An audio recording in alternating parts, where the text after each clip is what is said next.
한번 인사하겠습니다. 참 잘 오셨습니다. 사랑하고 축복합니다.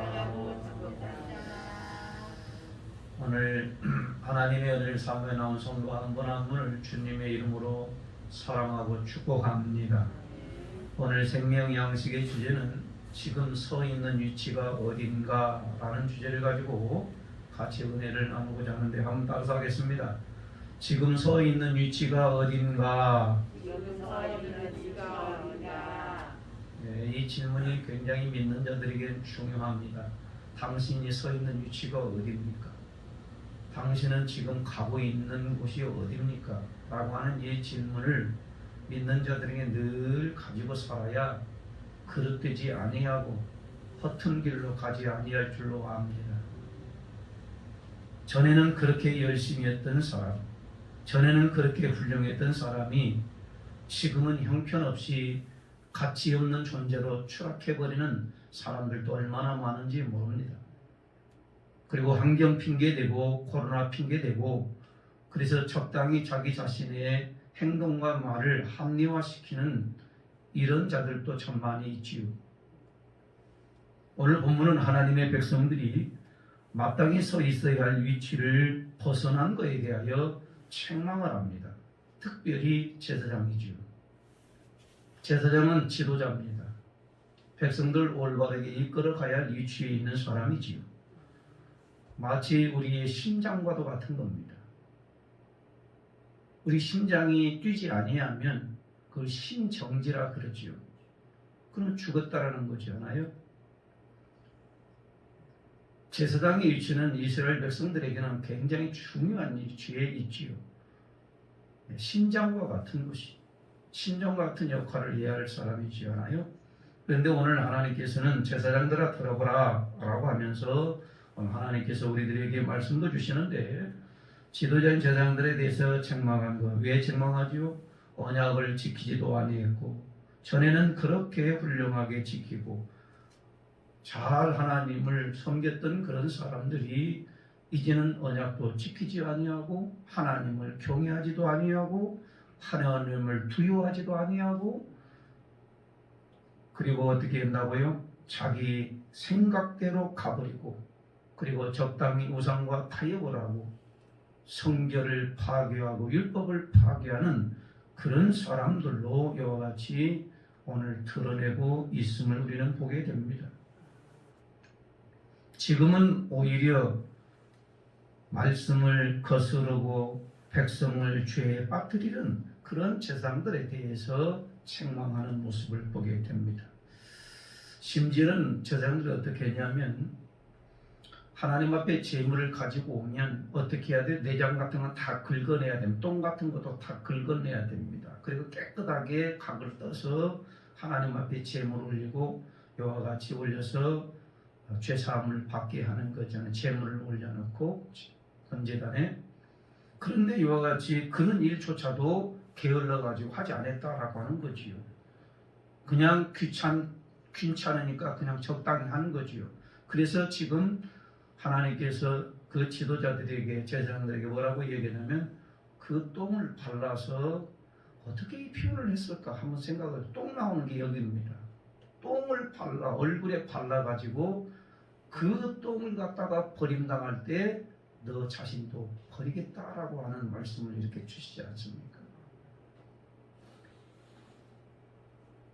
저는 이 말씀을 읽으면서 내 자신에게 적용을 해가지고 더 하나님 앞에 끝에 기도 설교 제목을 붙이는 것도 그냥 붙이는 게 아니라 지금 네가 어디 서 있냐, 지금 네가 가고 있는 길이 어디냐, 묵상하는 가운데 많은 것을 이렇게 회개하게 하고 깨닫게 하시는 말씀을 저에게도 주셨습니다. 그 똥을 발라버려요. 얼굴에다 바르고 그 똥이 버림을 당해야 되는 거잖아요, 원래. 그래서 버릴 때 같이 버리겠다라고 하는 이 말씀, 준엄한 말씀을 제가 이렇게 읽고서 많은 것을 이렇게 또 고치고 또 이렇게 생각을 갖기도 했습니다. 한번 말씀 한번 읽어보겠습니다. 3절, 2절, 3절 말씀 같이 읽겠습니다. 2절, 3절 시작. 만군의 여호와가 이르노라 너희가 만일 듣지 아니하며 마음에 두지 아니하여 내 이름을 영화롭게 하지 아니하면 내가 너희에게 저주를 내려 너희의 복을 저주하였나니 이는 너희가 그것을 마음에 두지 아니하였음이니라. 보라 내가 너희의 사손을 꾸짖을 것이요 똥 곧 너희의 절기 희생의 똥을 너희 얼굴에 바를 것이라. 너희가 그것과 함께 제하여 버림을 하거라. 굉장히 리얼하잖아요. 어떤 큰 교회에서도 이런 일이 벌어졌습니다. 불의한 것을 보고 성도들이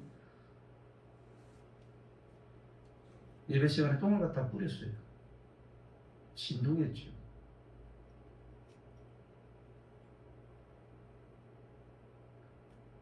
강단에서 전하는 말씀과 삶과 틀리다 그 소리죠. 그래서 세상 사람들에게도 알려졌고 굉장히 교회가 수치를 당하고 모욕을 당한 적도 있죠.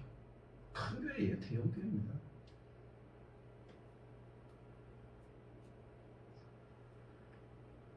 사랑하는 성도 여러분, 우리는 여러분이나 저나 하나님 앞에서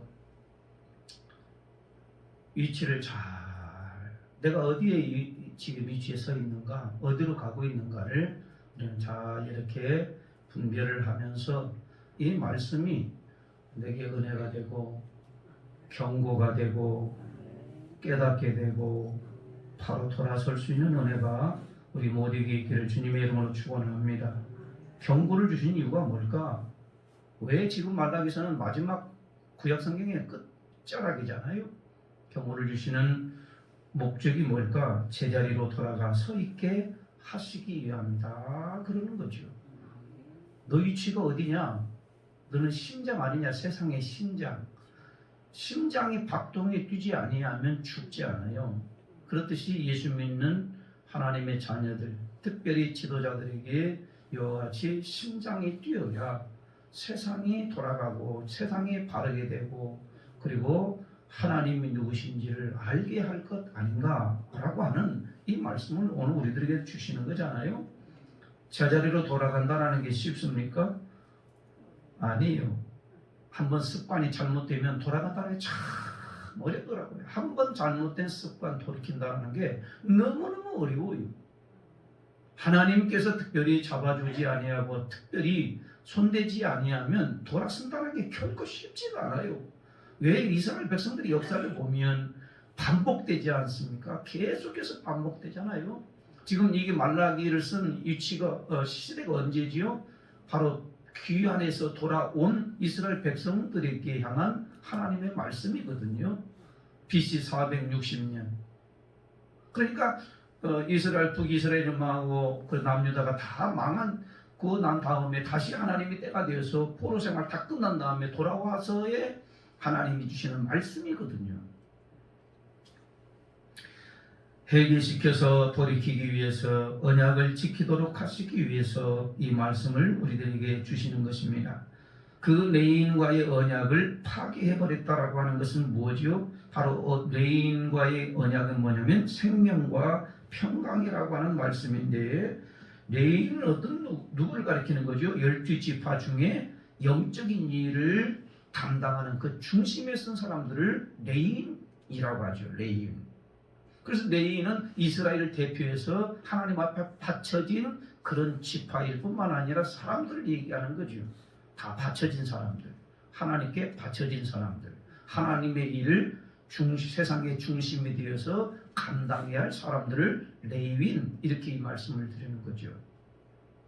그분들이 어떻게 한다고? 그 레인과의 맺은 언약이 뭐지요? 한번 같이 읽겠습니다. 5절 시작. 레인과 세운 나의 언약은 생명과 평강의 언약이라. 내가 이것을 그에게 준 것은 그로 경외하게 하려 함이라. 그가 나를 경외하고 내 이름을 두려워하였으며 6절요. 그의 입에는 진리의 법이 있었고 그의 입술에는 불의함이 없었으며 그가 화평함과 정직함으로 나와 동행하였으며 많은 사람을 돌이켜 죄악에서 떠나게 하였느니라 그랬습니다. 전에 이와 같은 일을 했던 사람들이 제장이 이제는 다시 백성들을 죄악에 빠뜨리고 하나님 앞에서 진정으로 경외하지 아니하고 언약을 파기하고 성결을 파기하는 이런 일들을 자행함으로 말미암아 하나님이 경고를 주시는 것 아니겠습니까?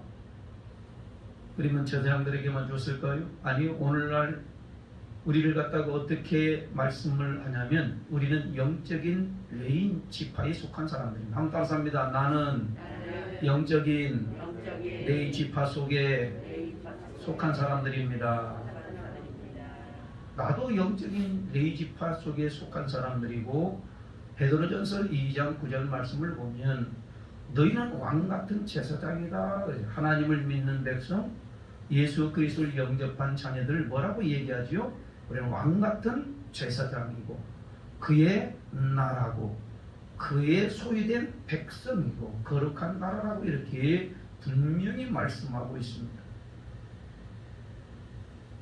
제사장 그러니까 어떤 지도자 위치만 얘기할 것이 아니라 오늘날 모든 하나님을 믿는 백성들 예수 그리스도를 믿음으로 하나님의 자녀가 된 영적인 자녀들은 전부 다 어떻게 한다고요? 왕같은 제사장, 그의 소유된 백성 거룩한 나라.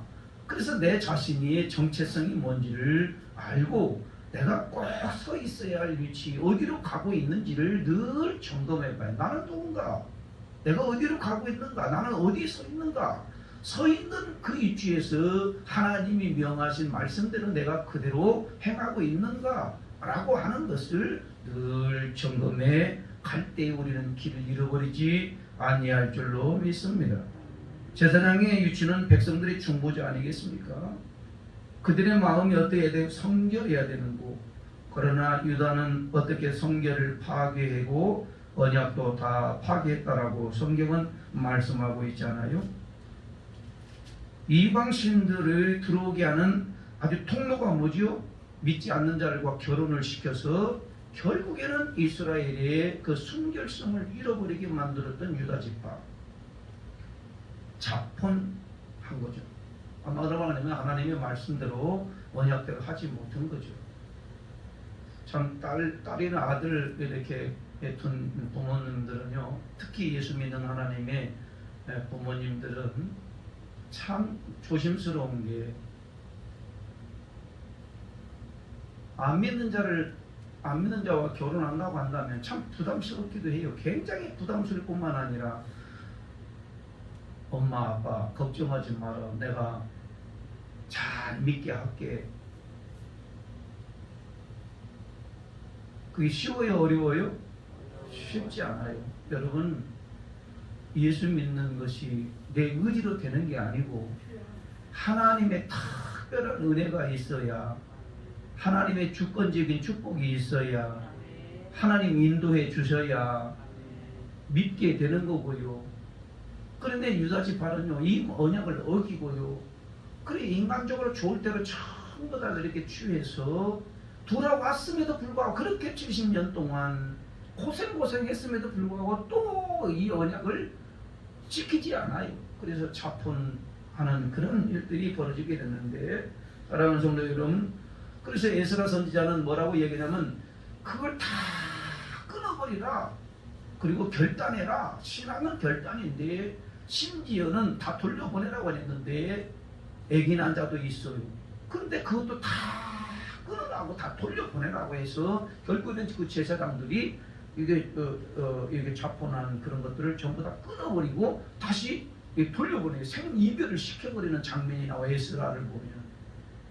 사랑하는 성도 여러분, 뼈를 깎는 아픔, 제자로 돌아가기 위해서는 어떻게 하면 뼈를 깎는 아픔과 결단이 있어야 된다라고 하는 사실을 우리들에게 말씀해 주고 있는 것입니다.